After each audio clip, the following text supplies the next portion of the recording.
Everyone welcome back to the channel. और ये हमारी फर्स्ट शॉर्ट्स है इस पर्टिकुलर चैनल की।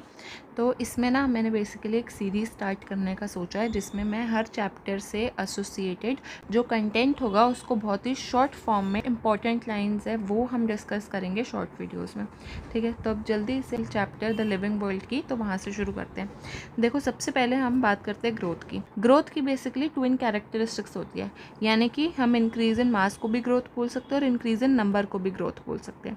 मल्टी सेलुलर और यूनिसेलुलर ऑर्गेनिज्म दोनों ही सेल डिवीजन से ग्रो करते हैं। अगर हम यूनिसेलुलर की बात करें तो इसमें नंबर के इंक्रीज होने को ही ग्रोथ बोलते हैं, और मल्टी सेलुलर ऑर्गेनिज्म में ओवरऑल ग्रोथ एंड डेवलपमेंट जो अंदर से उसकी बॉडी के अंदर होती है उसको हम बोलते हैं कि वो मल्टी सेलुलर ऑर्गेनिज्म इस तरीके से ग्रो कर रहा है। तो उसके अंदर भी सेल डिवीजन होगी, उसके अंदर नंबर ऑफ सेल्स इंक्रीज होंगे ऑर्गेनिज्म के अंदर, उसकी बॉडी रिपेयर होगी, ओवरऑल डेवलपमेंट होगी, उसे कोई ग्रोथ कहा जा सकता है।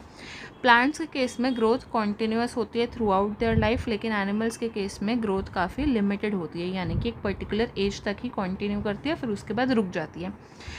हायर प्लांट्स और एनिमल्स में ग्रोथ और रिप्रोडक्शन दोनों ही एक्सक्लूसिव इवेंट्स है, यानी कि जो हायर प्लांट्स और एनिमल्स होते हैं उसके अंदर ग्रोथ अलग है और रिप्रोडक्शन अलग है, क्योंकि ग्रोथ जो है उसको हम बोलते हैं कि वो नंबर में, मतलब या फिर हम कह सकते हैं कि ओवरऑल डेवलपमेंट, वही जैसे मैंने पहले कहा था कि ग्रोथ मतलब हुआ ओवरऑल डेवलपमेंट। लेकिन रिप्रोडक्शन क्या हुआ? रिप्रोडक्शन हुआ कि नंबर ऑफ प्रोजनी जब इंक्रीज या फिर जब उसकी प्रोजनी बढ़े, ठीक है, यानी कि वो अपने यंग वंस को प्रोड्यूस करे, तो उसमें प्रोजनी आ जाती है, उसके अंदर नंबर ऑफ ऑर्गेनिज्म इंक्रीज हो जाता है। लेकिन ग्रोथ के केस में क्या होता है, सिर्फ ओवरऑल उसकी बॉडी के अंदर डेवलपमेंट होती है।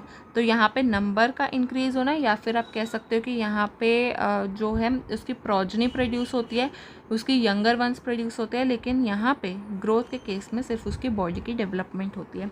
तो हायर प्लांट्स और एनिमल्स में दोनों ही चीज़ें काफ़ी एक्सक्लूसिव है, अलग अलग है। Non living objects also grow, non living objects भी ग्रो करते हैं, लिविंग ऑब्जेक्ट्स भी ग्रो करते हैं, लेकिन नॉन लिविंग ऑब्जेक्ट्स के अंदर सिर्फ एक्सट्रिंसिक ग्रोथ यानी कि एक्सटर्नली ग्रोथ देखी जा सकती है, एक्यूमुलेशन ऑफ मटेरियल जैसे कि सैंड ड्यून्स में हो गया।